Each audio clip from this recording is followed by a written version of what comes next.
city life. Murder creeped in, left me with 2 babies. Hey, my husband died in a street fight. Keep it moving, keep it moving. Don't stop, don't stop, don't stop. Keep it moving, keep it moving.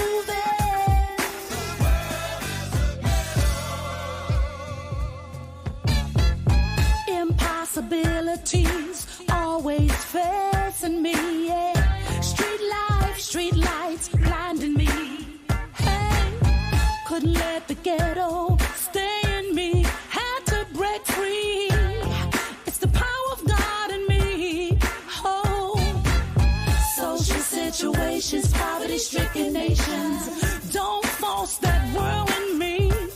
No, no, no, no. Economic conditions, underprivileged children. I saw it all, I lived it all. Break free, hey. Keep it moving, hey, keep it moving. You gotta move, don't stop, you gotta move. Keep it moving, keep it moving.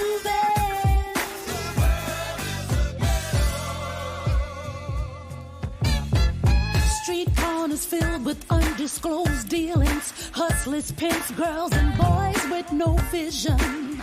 People perish for a lack of knowledge. Don't give up, don't give in. You gotta break free and keep it moving. Hey, hey, hey, ooh, ooh.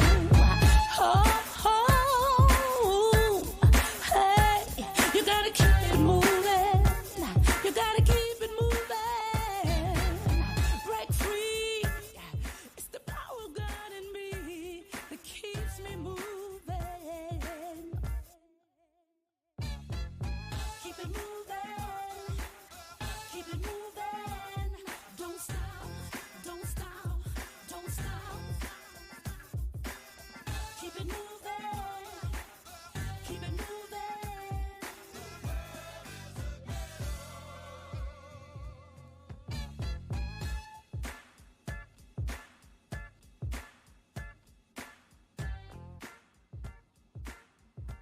Well, keep it moving, keep it moving, keep it moving, keep it moving, keep it moving. I don't know why I felt like playing that particular song tonight. I usually, switch it up a little bit, and I guess I was in the mood for Keep It Moving, a song I wrote some time back.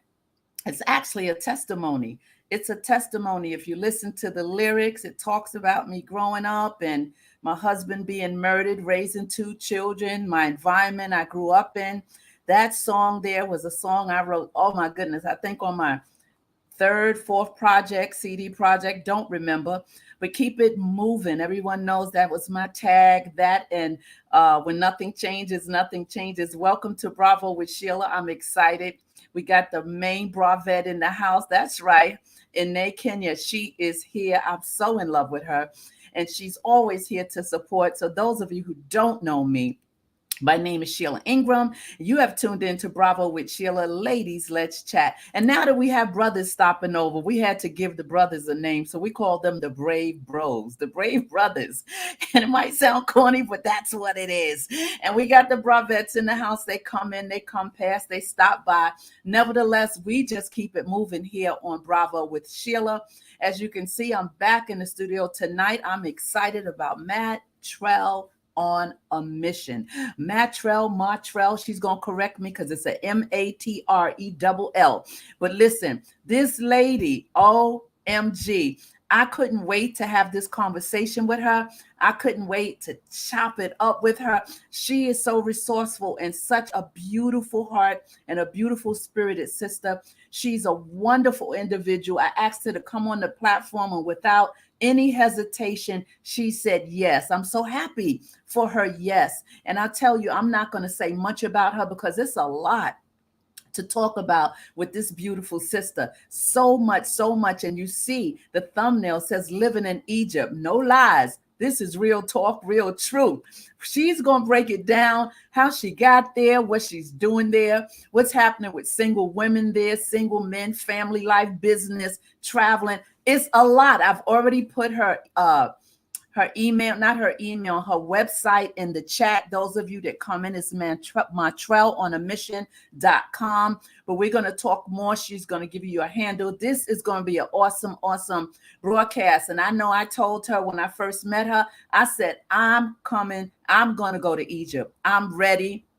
I'm ready. She said, yes. I said, the great thing is I know you. And that way you can be my guide. You can make sure I don't go in the hot spots. You can teach me all about the history. She's incredible. So let's open up with a soft opener. You know what? I think we need to just open this show with a big bang of Bravo with Sheila. Let's get into it.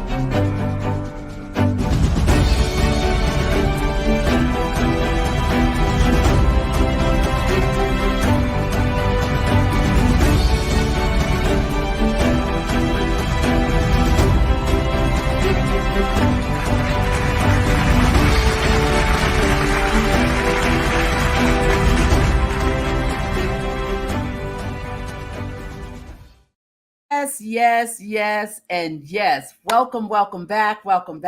I'm not going to delay this. I'm going to bring my guest right up so that we can continue this talk. We can start it out, come out the gate. Is so much that I want her to share with me. I mean, I've got some information, but listen, I can't wait. I just can't wait for her to share with all of you sisters and those that will come after the fact and look at this broadcast. So let's bring this beautiful sister up. Let's bring her up.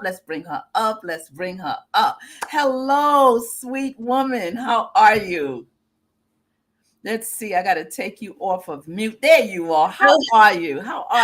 I'm great. How are you doing? I'm good. Thank you so much for accepting the invitation to be here on Bravo with Sheila. I so appreciate it. Well, thank you for inviting me. I'm happy to be here.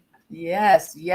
I just don't even know where to jump in, where to start, but I've tried. I started to read your bio from your website, and then, Bravo with Sheila is real relaxed, real flowy, not like that structured interview. It's just a chat, right? Yeah. And we just sort of just give information about our lives and what we've done, where we're going, where we've been, to what help someone else get from pain to power and from power to victory, to help give them a push or a shove, or to push them to a place where they think they can't be or go, and just to help them emotionally. So that's what this platform is about. So wow, that's awesome. Yeah, for being here. Let's get into you. Let's talk some. I said, okay, so Lord, where do I start? Let's start at the alpha. Let's start at the beginning. Okay. Before you even went to Egypt and began to live in Egypt. Let's talk about where you come from, like what your family life was like and where you grew up. Let's get a little backdrop about who you are in that aspect. Okay, great. So basically I am from Akron, Ohio. I was born and raised there my life. So I'm just a Midwestern girl. I have all those same Midwestern values. I actually, once I graduated, I decided to go into the Navy. So I was in the military for 8.5 years. And that's where the travel bug bit me, because the Navy took me to all parts of the world. And once I got into those other countries, I realized that that's what I wanted to do, I realized I could be outside of the U.S. And so once I got out, it was always in the back of my head that, I wanted to move somewhere else. I just didn't know where yet. Wow. 8 years. Yeah. I was there for 8.5 years. And while I was in there, I ended up getting married and I had a daughter and, so I became a mom and, and life just changed. And I got out like in 1993, because that was at the end of the first Desert Storm. Oh, yeah. Yeah. And at that time, my daughter, she was just becoming school age. And it was just, she needed me more. I needed to be in her life, And so I just made the decision to get out and just started a business. And wow. So how old were you when you signed up for the service? And I went in really early, like right out of high school. So maybe I might have been 19, maybe. Really? Yeah. It was right out of high school. And what branch were you in? The Navy. You were in the Navy. Yes. My dad was in the Navy. Yes, because I love water. I love Okay. water, love swimming, and I love to travel. And that was the main reason why I joined the Navy. Right. So while you were in the Navy, you traveled to different countries, different places, and you Yes. saw so much of the world. Yes, I was all over the Mediterranean. So I was, in France and Spain and Italy. And then, of course, I saw all of the islands. And then he did Morocco. That was the first taste of Africa. And and just doing the Mediterranean cruises a couple of times and then seeing all the different islands all through Mexico, just everywhere. So I was all over the place while I was That's in the military. amazing. Yeah. So amazing. So amazing. So even here, Ine is gonna, we have the Bravettes that come on and people in the chat. You know how this works. You're a Yes. YouTuber. Yes. And so Ine says, hey, at Matrell on a mission. Hey.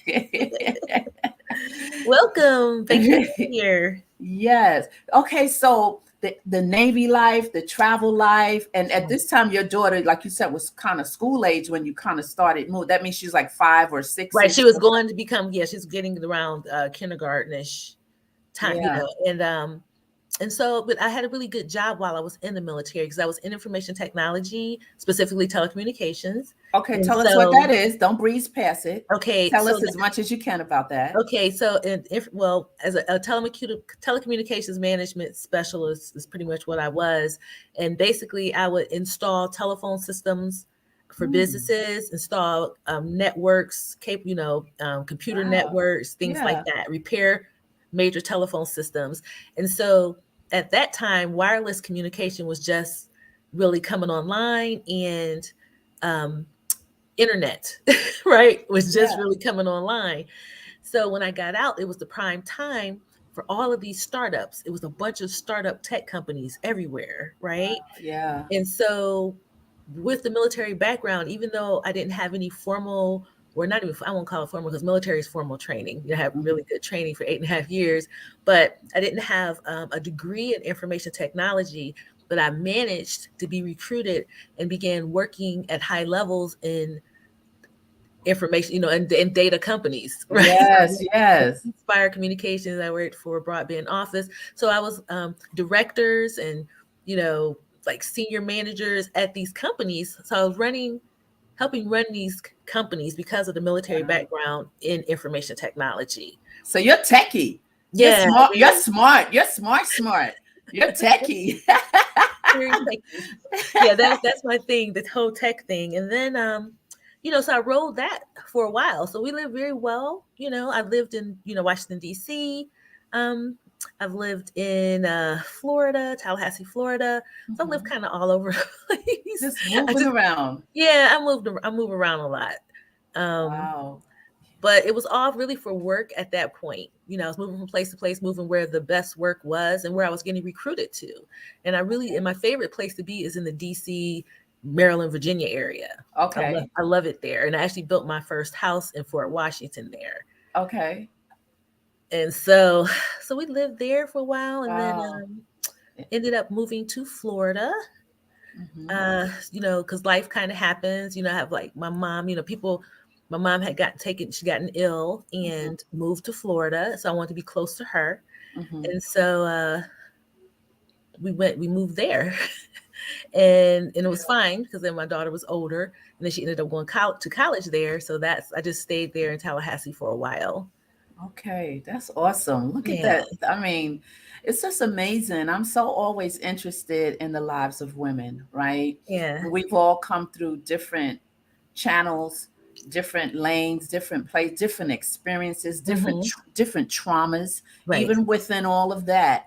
Even within our careers and things that we're doing, in between that, life happens, as we say, and traumatic things happens. And some of us recover, some don't. Right. right? Because Yeah. sometimes people don't have support systems, or they don't have it within them at that moment to push past the barriers, and I'm Right. sure you've had some barriers, because you were married, then you were divorced, and you have Right. this baby, and then Yes. now you just you want to move with the career, but she's here now, so Right. everything now you're dependent on yourself to take care of her and still reach the goals, which obviously you have. Right. You have reached some major goals. That's why when I first heard you and reached out to you, I was like, okay, I need to go to Egypt. I need to learn some things. And I came straight out and told, said, Yeah. this is what's missing. How can I do this? How can I do that?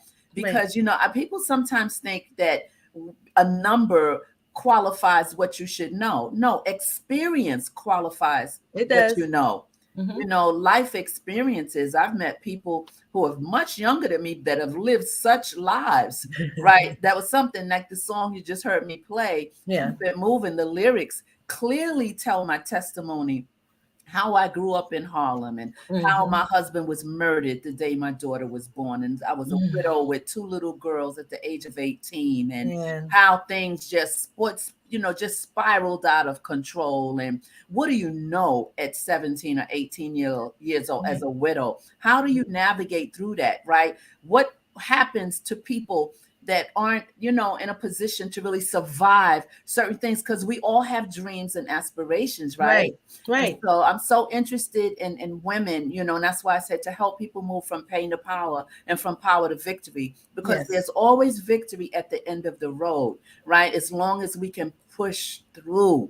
It's Right. about that pushing through, sis. It's about breaking it down, Absolutely. breaking down walls. And so I was so interested in your story. And so let's talk about, I'm trying not to jump into Egypt, but I can't help Right. it. Well, So I'm let's, close. I'm almost to so Egypt. go ahead, go ahead, go ahead, go ahead. Well, the thing is I think what's one of the important things that happened in my life though is once I sold my house and like you said I had got divorced, sold my house, moved to Florida where my mom was. At that time, I was like, I'm really tired of making all this money for other people, because Mm, then I was in corporate America. I was working, it was the 6-figure salaries, working tech jobs, being the only Black woman, all of that for years, I'm sure. right? For years. And so I was like, well, I was kind of tired of making them millions of dollars. I'm like, I need to do something I want to do for me. So I always had a passion for cooking. Mhm. And then when I went to Florida, I decided to go to culinary school. So I enrolled in culinary school and got a degree in culinary arts, became a chef, opened a restaurant in Tallahassee. Oh, bravo to That you. Thank you. That went very well. I loved it. I had employees. It was a great time, and it was good for me to do that there because my daughter was in college at the time, and I Mhm. wanted to still be near her, and my mom was there. So we did the whole restaurant thing, and then see what happened. Then President Obama, I think that when he got inaugurated, that's when I had closed it, and then we decided to move to Atlanta. Okay. And once we got to Atlanta, my daughter got all settled in her life and everything. So Mhm. then I ended up being free to do what I wanted to do with my life. And then Mhm. that's when I decided to move to Africa. Wow. Look, I mean, all that you said, Ine Yeah, is enjoying. Ine, let's put up the comment. Ine says, great point. Experience opens the doors to knowledge and growth. It it does. does. It really, really does. That's what develops us, Hmm. it's what we do with the experiences. It's what we do with the knowledge. Right. Sometimes experiences will have us stuck for a minute. I've been stuck. Woo, listen, I've been stuck a few times in my life, but you Mm, can't, staying stuck, right. it just short circuits your life. It Okay, does. so you move Yes. so let's go on. You're in Atlanta now. Okay. Right. So I'm in Atlanta. And what I really think is all of these experiences in my life, being in information technology, fueled my ability to create websites and do all the do everything I do online to Okay. make money. Right. So that Mhm. was that part. The culinary arts piece, you know, it was a passion of mine, but it's absolutely something that I could take and parlay into another type of business online as well. So I True. don't think that experience was wasted. I think True. I enjoyed it tremendously, and I'm really enjoying, putting out food content online. So it could become something that could really earn me money if I really apply myself in it. So Okay. none of that experience was wasted. I got to do something I knew I can make a lot of money at, and I got something to do that I totally enjoyed doing. So now I said, okay, well, I took a tour, went to Ghana in 2019, December. You know how Ghana did the year of return. Yes. So I got bit by the year of return bug, right? And I was like, okay, so I'll just do a tour. So I went on a tour to Ghana, but instead of doing just the 10-day tour, I decided to stay for 30 days. Oh, okay. Right. And you were by yourself at the time? No. Well, the tour, I was in a group.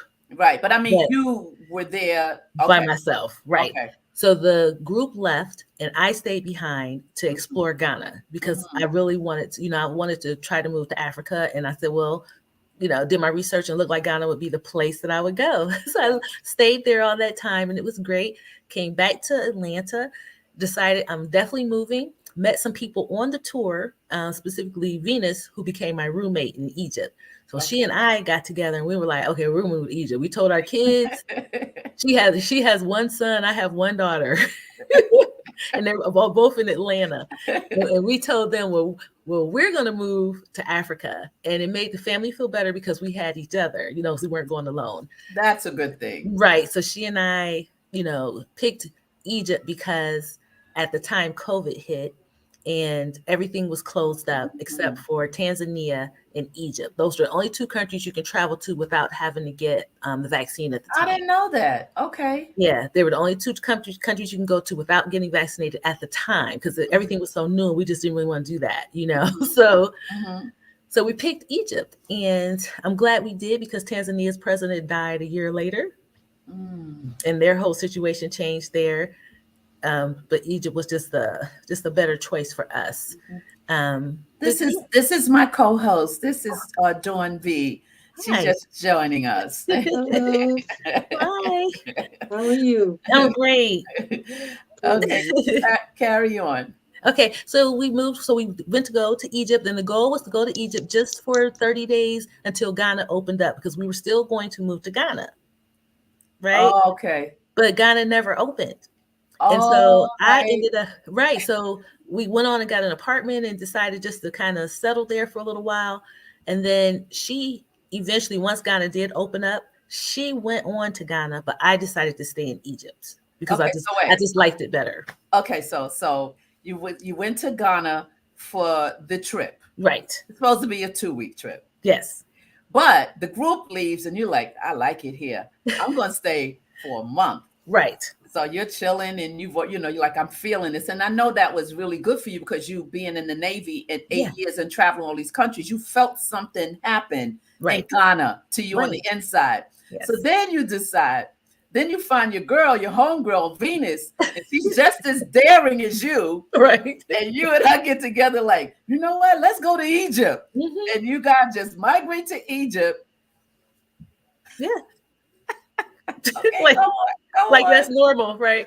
Yeah, so we get there and and it's great and it's beautiful. And just like when I was in Ghana, I traveled around to 5 different cities, or it wasn't the cities. Was the cities or countries there? Well, Ghana is the country, so it was cities within Ghana. So 5 different regions in Ghana.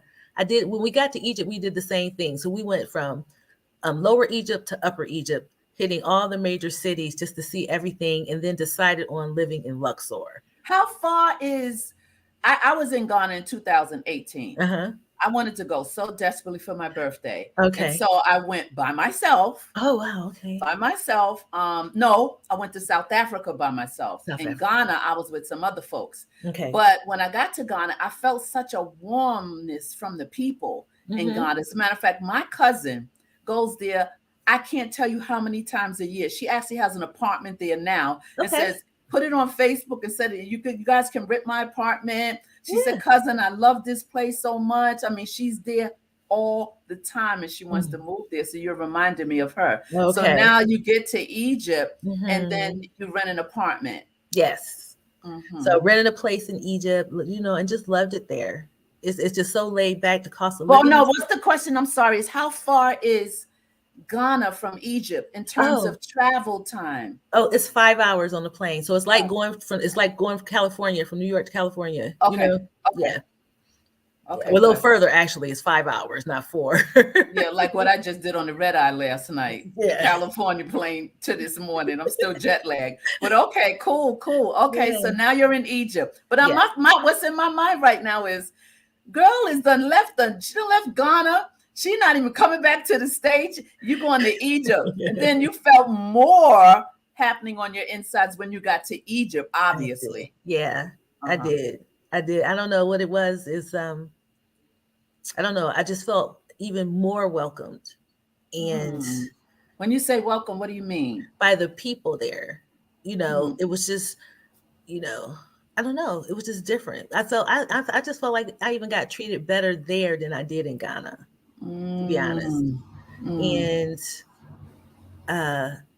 like I said, the cost of living is low, and then they had all the amenities, so it just works out for me. And they says, wow, you are so brave. You see the comment? I know, right, Inay? She's doing her thing. Okay, so you felt more attached. I love this story. Okay, go on. I want to know more and more. Go ahead. Yeah, so we're in Egypt, and then we had been there. Let's see, Venus, she left, and then She left. Yeah, she How left. long did she stay? She stayed for about 5 months. Let me see, we got there August, September, October, November, December, 6 months. She stayed 6 months. And you still didn't come back home. You stayed. I stayed. So yeah, nice. Yeah, but eventually then, after being there for a while, eventually then, you meet people. So I actually met someone. I did end up getting married. And you can't breeze through that. You got to tell us a little bit about that. Like, that's like the romantic, like, highlight, like, like, how did this happen? Like, thank you, Lord. So wait, you can't breeze past that. It's a lot of women out here to be like, okay, I'm going on. Because we're going to talk about your travel agency, and you take tours, and we don't get to that. Okay. So tell us about your husband. Well, I mean, he's like native, he's Egyptian, and just like, I don't know, I just feel like he was like perfectly made for me. We're just like such a good match. Wow. And I don't know. I just kind of felt it. I mean, like we had started off, we were friends for a while, and then, and then I guess one day it shifted. Yeah, it changed. The nature of the relationship changed, and we've just been joined at the hip ever since. So I think that's such a love story. Yes. Oh my goodness. Dawn B, you got something you want to say to Matrell? No, I'm just, I came in late, but I'm all enthralled. I feel like I came at the good part. I'm like, okay. Maybe I need to take a trip, get my passport. Listen, you can go with me because I already told her I'm going to Egypt. Yeah. So, all right, we're going together, Auntie. Yep, I already told her. Different. It's definitely different there. And, especially like dating and things like that is different because they don't really date like we do in the US. Tell us about that. Guys, they don't meet you and date you with the intentions of dating you forever. You know what I'm saying? In Egypt, it's different. It's like, if they're going to take the time to date you, then, and after a couple of conversations, they pretty much know if they're interested in you or not. And then it's it's for marriage. It's not for, it's not for just companionship. It's just not like that. Not like that there. You have to be married there. You can't just be floating around, jumping around. You don't find those long-term relationships there. Because their culture is way different. Yeah, because you can't even, like, if you're an Egyptian couple, or you can't even like get a hotel room together unless you're married. Oh wow. Yeah. So only foreigners can do that. You know what I'm saying? But like visitors. But even an Egyptian and a foreigner, you can't get a hotel room unless you're married. You have to be married to live together, to be together. You can't, Wow. They mean that. Okay. Yeah, they be serious. Serious about that. Yeah. But I guess that prevents a whole lot of other things that happen in fly-by-night relationships. And right. But they don't even want that though. And the funny part is in that country, they're allowed to marry up to 4 people, up to 4 women. Right. But most of them, they don't though, because they would have to give each woman the same lifestyle. So they would have to be rich to begin with. Yeah, you told me that when we talked. You was like, Wow. They have to be rich to begin with. But most guys, they say that's a headache. They don't want that. How do you satisfy one woman, let alone four? right. They said you have to have a serious ego to think that you can equally, treat True, across the board. treat them equally. 4 different women living in 4 different households that you have to maintain. You know what I And mean? you have, and they have. There's no deadbeat dads. Oh no, but there to get married, like before you can even get married, the man has to have a house for you. They have to be able to take care of you. They still do dowries and stuff there. So it's all about the respect of the woman. The woman has to be taken care of before she's allowed to marry that man. That's just how it is. Definitely in the wrong country. and with I gotta that, switch cultures. Switch cultures, right? And yes, I don't want to get ahead because I'm liking how you're flowing. Yeah. So what is about the submissiveness as far as if the man is like that, how much submissiveness is expected? Because coming from America, you know how free we are and how free in our mentality. And I think you and I spoke, and you told me how some of the landmarks, you had to shift your mind. Remember, we talked a little bit about that? Well, it's funny that you're saying that we know how free we are. We know how free we think we are in the U.S. You don't really know freedom until you actually have it. And I didn't actually have it for months until I let a lot of stuff go. You stop thinking about, everything that I had been programmed with. I had to let that go. And so when I'm there, even saying like you did, like being submissive, that's not even anything in their vocabulary. And it's so weird how the media here portrays it. Yeah. Egypt is not Saudi Arabia. Egypt is not under Sharia law. Egypt is a republic, a democracy. You understand? So they hold their women to a higher esteem than that. They have women in government, women work there. Yeah.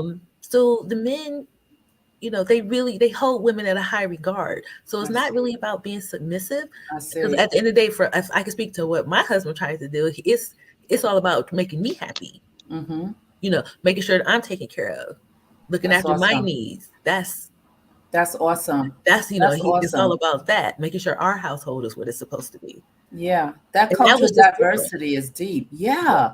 And see, that's why I wanted to have you on the platform to break down some of the, I don't know if they're myths, because remember you and I we talked for a while, and I was asking you about Muslim versus Christianity.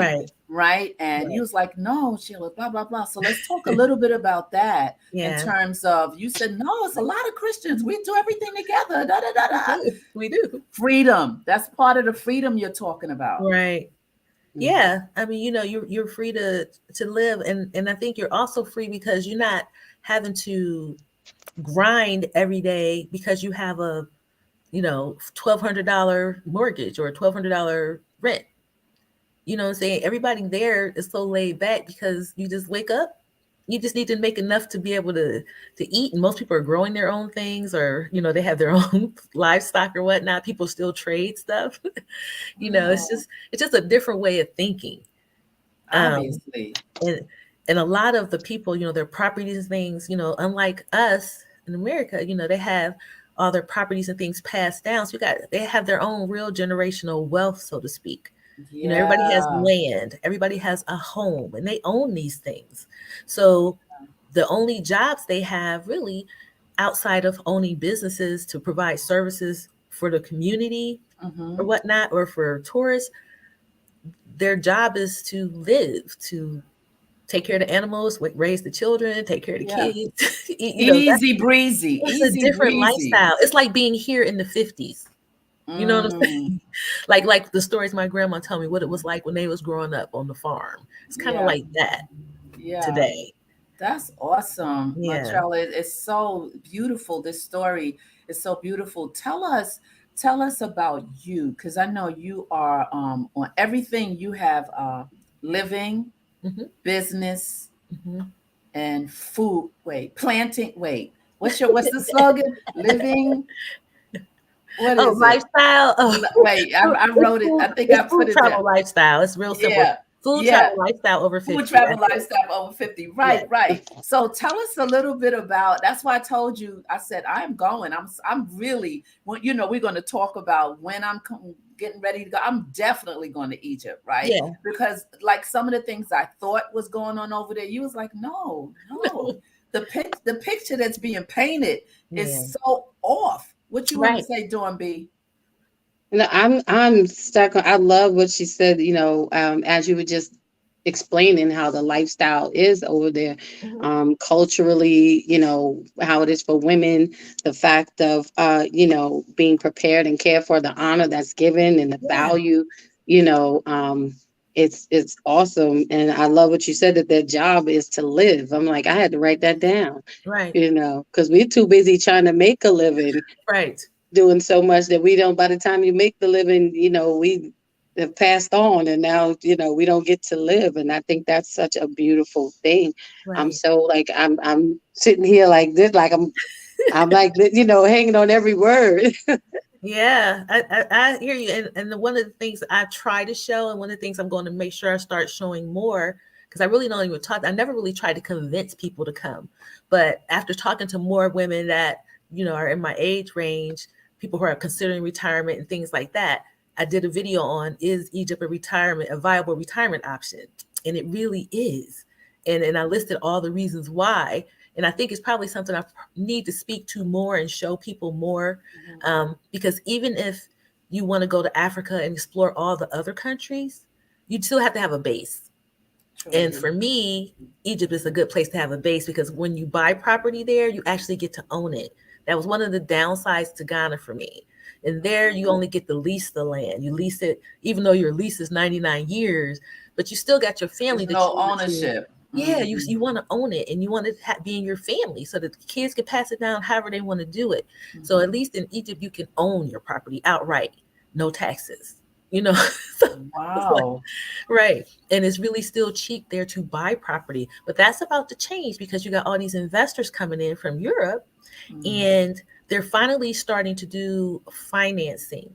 It's illegal to have debt in as a Muslim, you know. Wow. You're not supposed to carry no debt. That's not so much that it's illegal. It's like, I know what you mean. That's a no, huh? Yeah, you don't want to have That's any debt. incredible. It's haram. Incredible? So everything, the cost of living has been pretty low, to the point where you could still buy a really nice, you know, 2-3 bedroom flat for like $25,000, $30,000, and people can actually save that kind of money. But now these investors are coming in and they're buying up these properties and they're financing them. So now they're saying you can make payments on them, like 0 to 10% down, equal payments, because they're not allowed to charge interest. Wow. But they're marking the properties up. So the value of the property is going up because of all the investment that's starting to happen there. And I just wish, I was like, this is when I wish that we had, you know, a good investment funds for us, so we can go over there and buy up some of that. Buy up some land. My mind is like, dang, you know, like, and it was just a matter of time before they came over and started doing what they do. Yeah. Right. Yeah, they coming, and this raising, of course, and the locals hate it because it's increasing the property. It's not that they're trying to live there. They're not really trying to live there. They're just getting the properties and they're making them all vacation rentals, you know, and then selling them to people like me. Yeah. Who, if I don't have 25,000 lump to pay, but I can afford to put 2,000 down, pay $400 or $500 a month. Yeah, I can afford to do that. For 5 to 8 years, right, with no interest.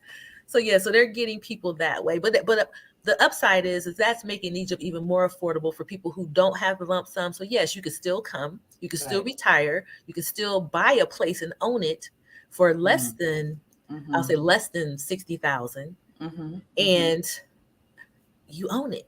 You own it. It's ownership. It's about that. And then you can pass it down in terms of generational wealth. Exactly. And if you don't have the lump sum to pay it up front, at least now you can pay on it. Well, that's like you said, the flip side to that. The flip side. Yeah. Your travel business, I know your website is, I have it in the chat, and it is www.easyegypttours.com. easyegypttours.com. Okay. Write that down for us, co-hosts. Easy Egypt Tours. Tours.com. And I told you, I said, I'm going to get a few ladies and we're going to, remember I said, I'm going to get us a little small group. Right. We're going to plan it, even if it takes us a year to pay, do the payment plan. 2024, we could be right there or less than that because we serve a God who provides. Right. So we don't never put ourselves in a box to think, oh, no, this is not going to happen. But I think this is awesome. So what are some of the businesses, because I know one of the things that you said that you started or you doing in Egypt for yourself, is that the businesses that's on your website? Because you have some beautiful pillows and I have to get some. Tell us about your merch. Okay, so I have like two kind of different areas. So on the travel side, I do have Easy Egypt Tours, and then we sell just anytime tours is what I call them. It's not even just group tours. Everything is based on double occupancy. So you want to try to get 2 people at least to go. That's what the pricing is based on. But I have tour packages that I haven't even released yet, but they're coming. I'm working on them. But they're all over Egypt. And those are just recreational tours, just to learn the culture, to go enjoy the beach and have a good time. But I'm also going to be doing what I'm calling like relocation tours for people who are considering coming and want to live there. And in that case, we're not all just staying in hotels. We're going to be staying in apartments. And I want them immersed in the culture, getting to know the neighborhoods. So it's a different type of tour. For people who want to live, who are thinking about living in Egypt, show you how to shop, just show you how to navigate to see if it's something that you really want to do. And then if you do, great. Here are these apartments that we've already identified. If you need a short-term rental, and if you decide that you want to buy something, great. We got good people to help negotiate that for you too. Because that's awesome. The only barrier that I have right now there is my inability to speak Arabic, but I'm learning it. I do have to. I trust my husband. He speaks Arabic, so he's teaching me. But I do trust him in the business dealings. He's the translator there, going back and forth and making sure that I'm not being cheated. Yes. When I'm trying to talk to people. Absolutely. I know how that is in being in countries and you don't speak the language. When I went to Italy to live there for 6 months and I could not speak Italian at all. As a matter of fact, as soon as I got off the plane, I stuck out like a sore thumb. They knew I didn't. Everybody was saying "Ciao Bella" to you. Yeah. And I was there with 2 other girls, and we were in the richest part of Milan, living in this place called the Principality.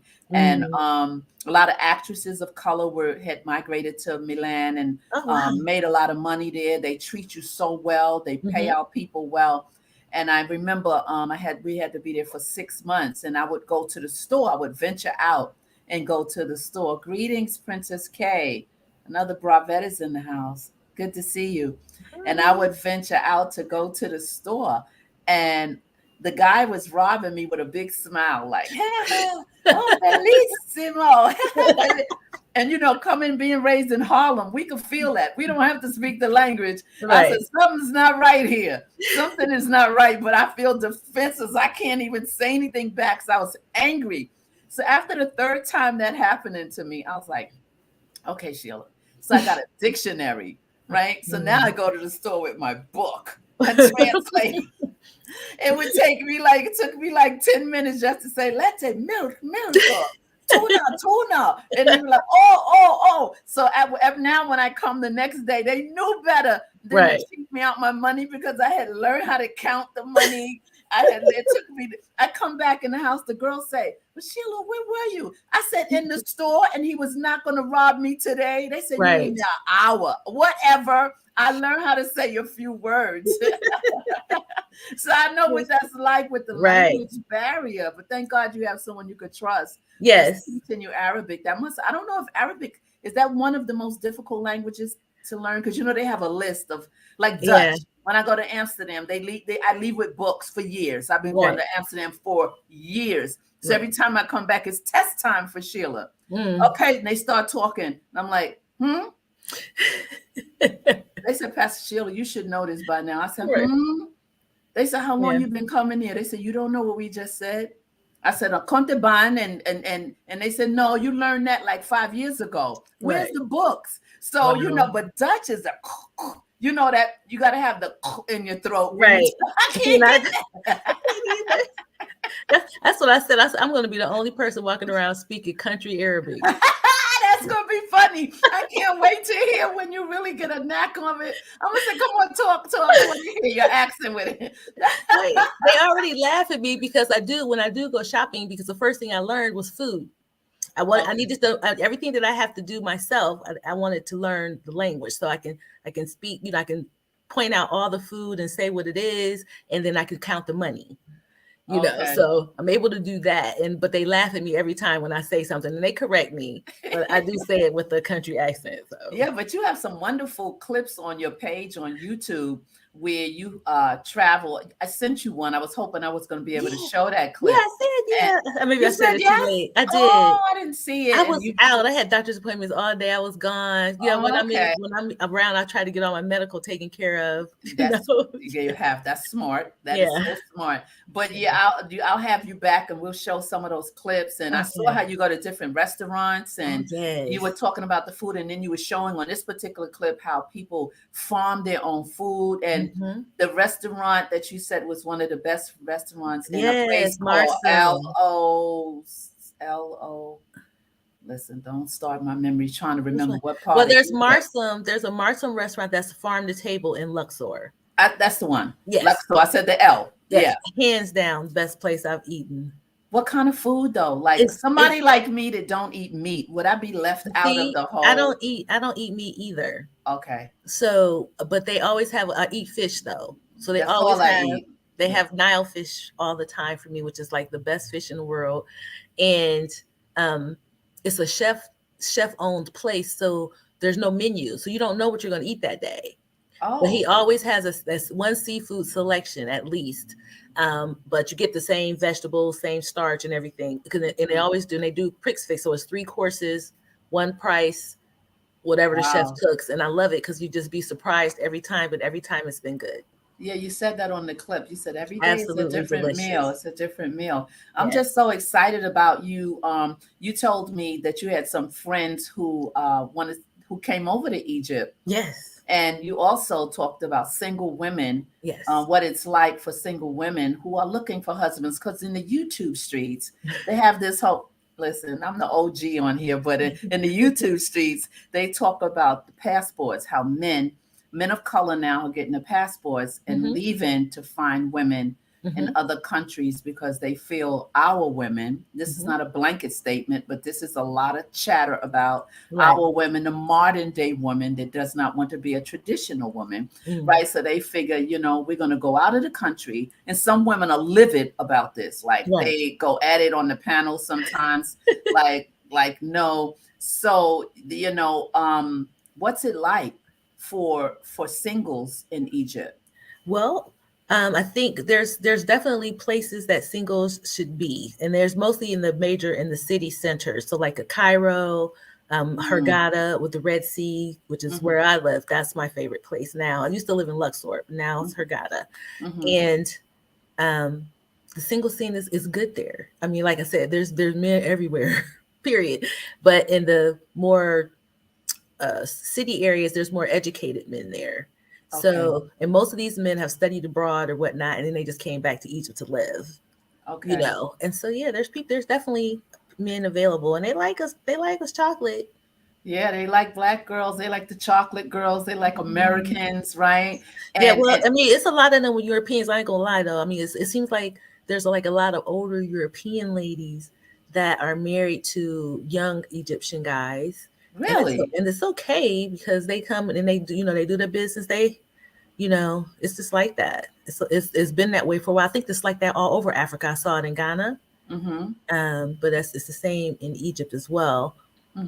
But you don't see a lot of Black women like me, like Black American women. You see chocolate women that's Egyptians. I see what you're saying. But American women, you don't see a lot of us there. That's because we don't branch out enough. We just don't even Right. try something different. Like, Yeah. what do we have to lose to just save up money? Those that don't have to just swipe a card and get a ticket. What do you Right. have to lose to go in there? That's why I love to travel, Yeah. and experience a place and to feel it for yourself and be like, wow, we're so boxed in mentally. We talked about that a little while ago. Right. Our mentality, how we're so boxed in. It Yeah. can't happen here, it won't happen there. And like I said, there were so many myths about Egypt when we first talked. He was like, no, no. Right. It's not like No, even when we talked about, Christian versus Muslim, you were Right. like, no, it's like one family. No one is pressing down on you because you believe in the Lord, or, Right.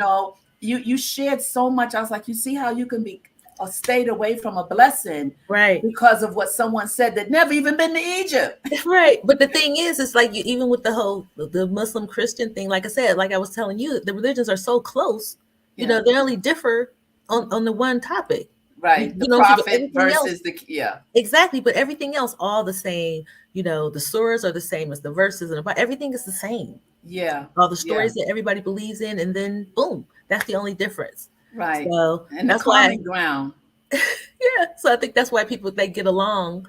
Plus, they don't really judge people based on anything there. It's just really to judge you based on your character, how you treat them.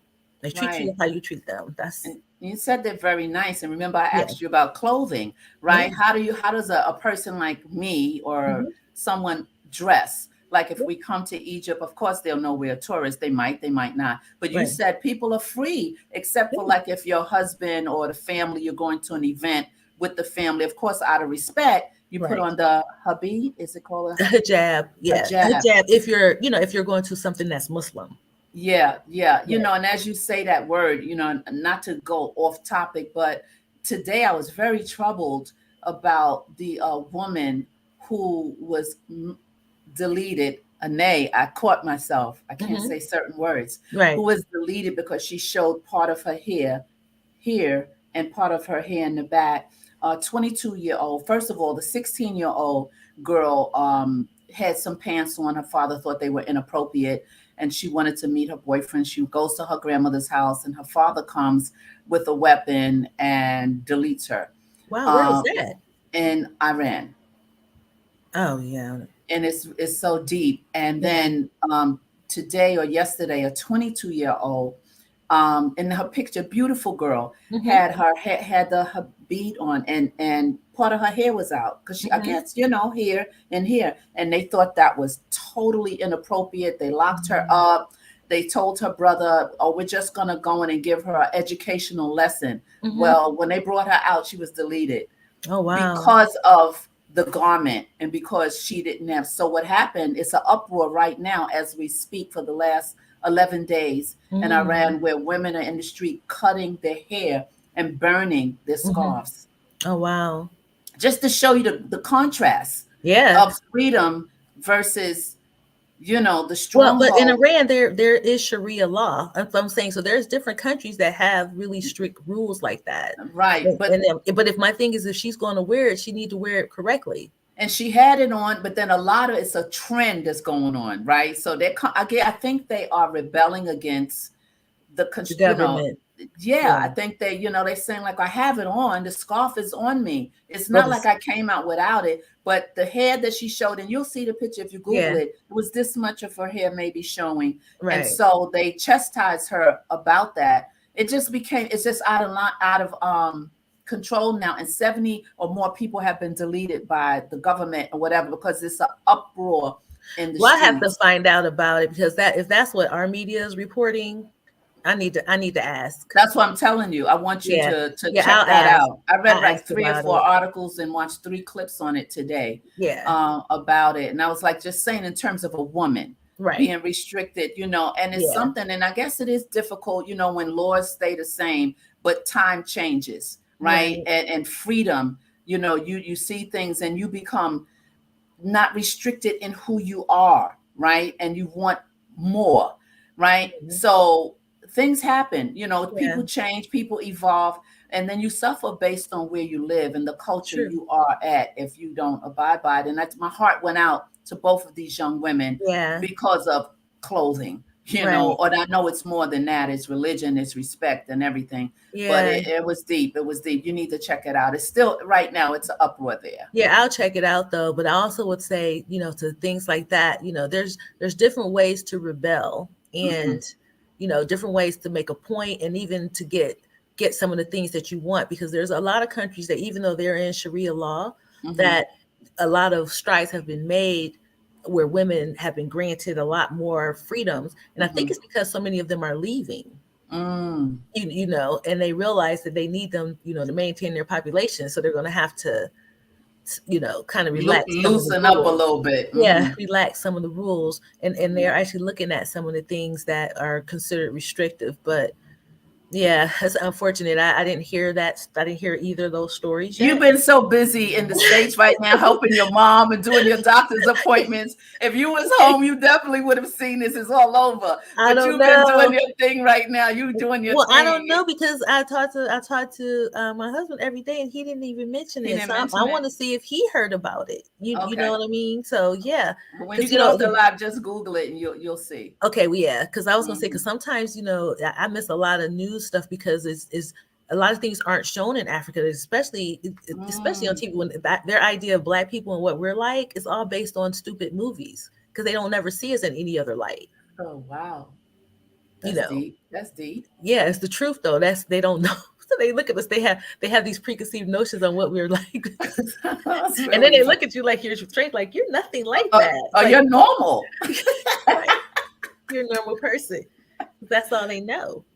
Just like Wow. here, just like we don't know a whole lot about Egyptians. And True. a lot of people here think Egyptians are Arabs, and they in the thing that happened in Iran, a lot of people here would associate that with Egypt, but it's not. Iran Mm. is in the Middle East somewhere on It its is. own. Egypt is in Yeah. Africa. Yeah. And then you always talk about the motherland and how, Egypt and all It's the in Africa. information is in Africa and it's in the word of God.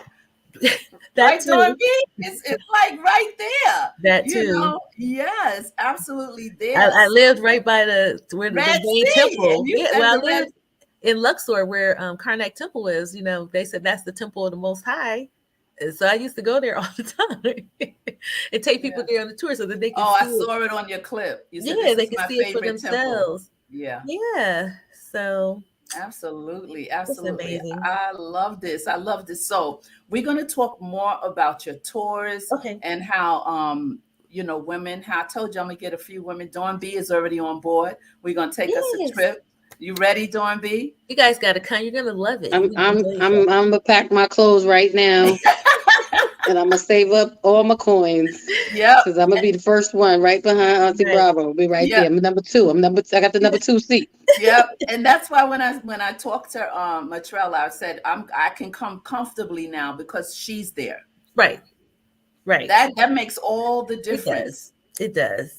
It That does. she's there. She And can then come in. my friend Venus, she's coming back there. She had went to Ghana, but now Uh-huh. she's coming back to Egypt.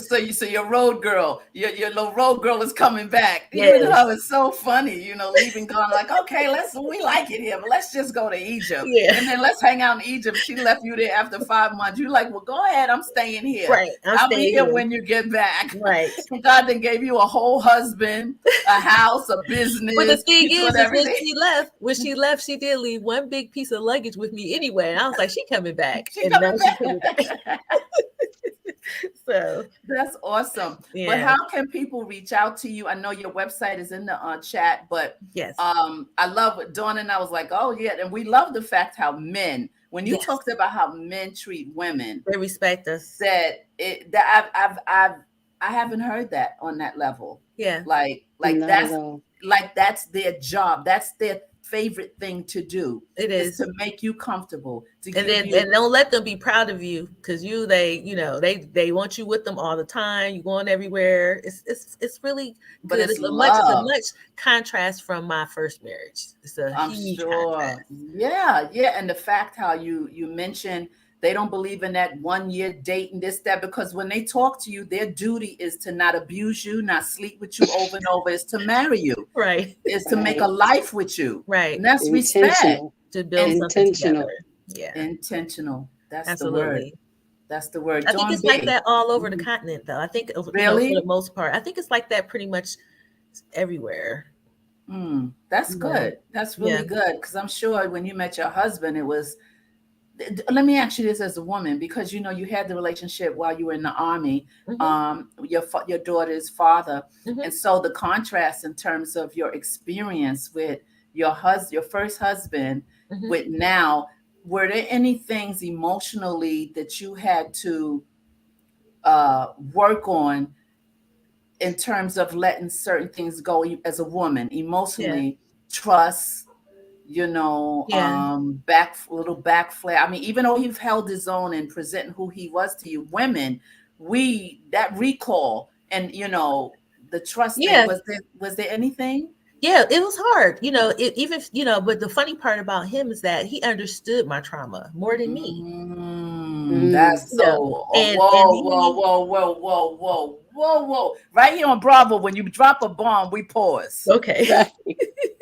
That was it. Wait, I'm writing that down. mic He drop. Wait, understood my trauma. Yeah, he did. He understood what the racism was like, how it affected me. He understood the need to just always be on the grind, not knowing how to relax, mm, uh, not knowing how, not even understanding and appreciating nature, because I was in more of a city environment, you know what I'm saying? It's boy, like, um, and yeah. then just not, he said that I didn't know how to really respect life and the time Ooh. that I was Whoa, given. whoa, whoa! Another one. Hold on, hold on. Wait a second. Wait a second. Wait a second. Another one. Yeah. Doesn't know how to respect life. Yeah. That says a I lot. didn't appreciate it. Yeah, because we always listen. We Just didn't. always We moving. didn't. We didn't embrace it. We Nope. didn't bask in it. We don't. Wow. No. That's So good. learning how to slow down was hard for me.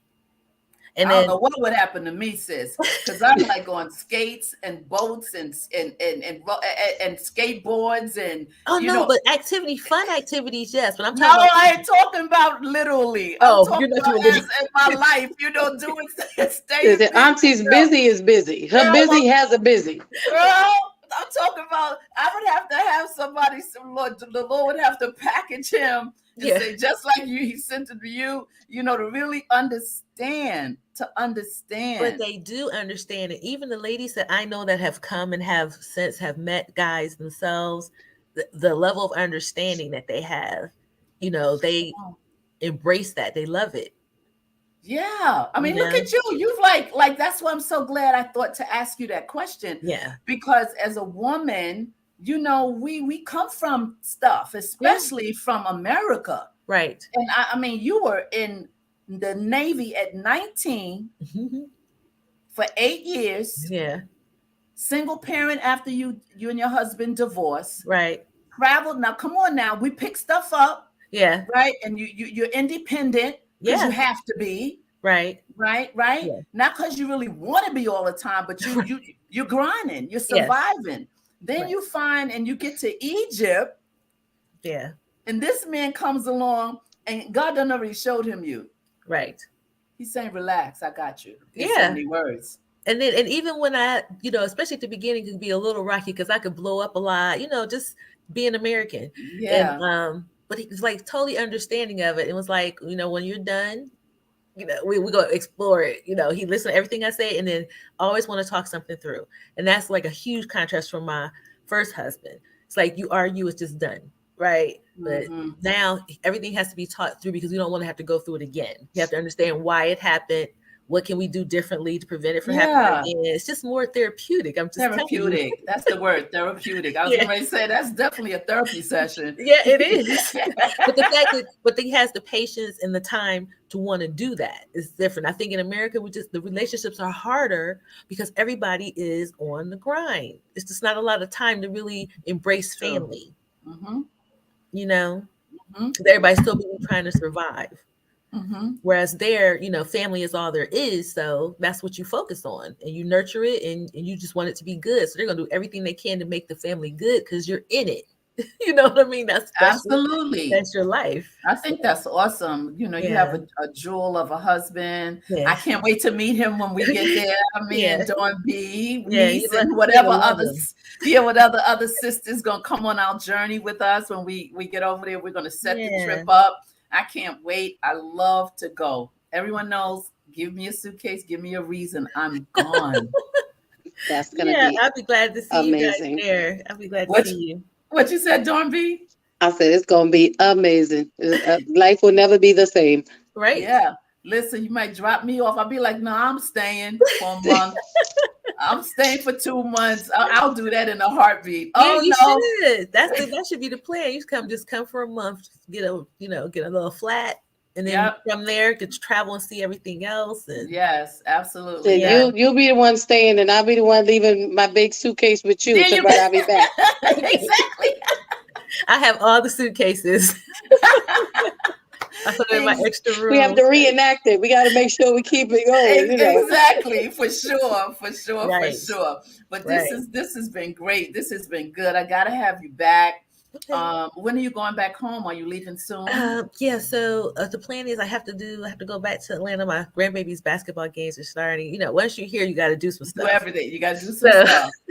It's her first year playing high school ball, so I committed to going to some games while my daughter and her husband are on a couples trip. So they're going on a couples trip, and I'm going to babysit for a week. Oh, that's going to be nice. Right. So after that, then I'm going to go back to Egypt just for a couple of weeks, and then I have to come back because it's a lot of stuff here I have to get wrapped up before I can just go stay. Yeah, I'm sure he misses you. He does. He's like you better. He's so mad. He's so mad at me because I didn't expect it to be this long, but I didn't expect to run into everything that I ran into when I got here. Right. Yeah, I'm sure he misses. I'm sure you miss him too. Yeah. But this has been so wonderful. Dawn B, my dear niece, do you have anything for our dear sweet Matrell here today? You know, I feel like I came in like at the right time, just listening to you talk. And one thing that, you know, Sheila was saying about how we limit ourselves, you know, as women, your conversation and the way you express it just is so inviting that even myself made me want to open my mind to like, well, hey, I need to go learn something different, experience something different, you know. And I think that your journey is such a blessing. And you setting that path that you've now opened up for others to come and be exposed to, you know, a different way of life. Just the things that you're sharing takes a lot of the fear and misunderstanding out of what we think that stops us from being open to, you know, getting rid of those boundaries. Right. So thank you for that. Like, I'm excited and I'm open. I'm just like, okay, let me start getting me together. You know, start, you know, maybe having peanut butter and jelly 2 times a week. Start having a little extra coins, take my coffee to work, you know. But thank you for your life journey thus far and for sharing, because it definitely you've given me a lot to think about in so many ways. So you know, just the little things. Words that you shared and different things, but it just helped put things in a different perspective. So, you know, blessings to you. Thank you so much. Absolutely. And I'm number 2 on the bus. On the the more the merrier, and that's the goal. I think don't let anybody take my spot. I just want people, like you're saying, I just want people to, you know, just open up your minds a little bit and just try it, because everybody has to come to Egypt at least once. Yeah. Let Egypt be the reason you hate it. If you know what I'm saying, don't let it be because of what you heard in the States. That's good. Go there and see it first. Yeah. And I was going to give you closing words, but you just said it. Okay. You just gave the closing remarks. You just put that period on it without me even saying, tell the people. Yeah, you just told the people. Yeah. Yeah, that's awesome. So Egypt, here we come. Good. We're gonna adopt her as I adopt women, right? I told her before. I said, you're not getting rid of me. No, sir. There's one way in and no way out. That's there it. You go. Good. Yeah. Good. Well, this has been a lively discussion. I've enjoyed it, and I look forward to watching more of your shows so I can meet other women that's out here, you know, living their life and doing the best they can, you know. Absolutely. You know, it takes someone who's done something different. I always say, when nothing changes, nothing changes. That's my Nothing tagline. changes. Everyone, Yes, when nothing changes, nothing changes. And that's so true. when you make a change, you learn, you see, you be like, oh, this is not that. Oh, yeah. And you run into things, right? Like you, people got to be daring like you, and I'm daring, but you really got a path of wonderful, exploring and everything. So I really thank you so very much, because I know you're very busy. You know, family is pulling on you, your mom, I know you're not breathing, you're moving. So I appreciate you stopping to chat with us, and I'll be in touch with you. Okay. Those of you on Facebook, those of you on YouTube, thank you so much. The Bravettes are in the house. Those of you who didn't even say a comment, I know you out there. I see you. I see you. I see you. I hope you took it in. We'll bring her back soon. Stay right there, you guys, and we're going to close the show real quick. Okay. And listen, so give them your handle before you leave. I know I put it in the chat, Yes. but give them your information real quick. Okay, it's everything is Matrell on a Mission, and all of my social media can be found from the website. That's the best place to go. So matrellonamission.com. And from there you can see Facebook and Twitter and Instagram and Pinterest, all of them Everything. are there. Yes, and then you guys, and like Sheila had alluded to earlier, I do have a store Yes. on my website, and it's all African inspired home decor items. So pillows, throws, coffee cups, things like that. And I designed them using different African fabrics from around the continent.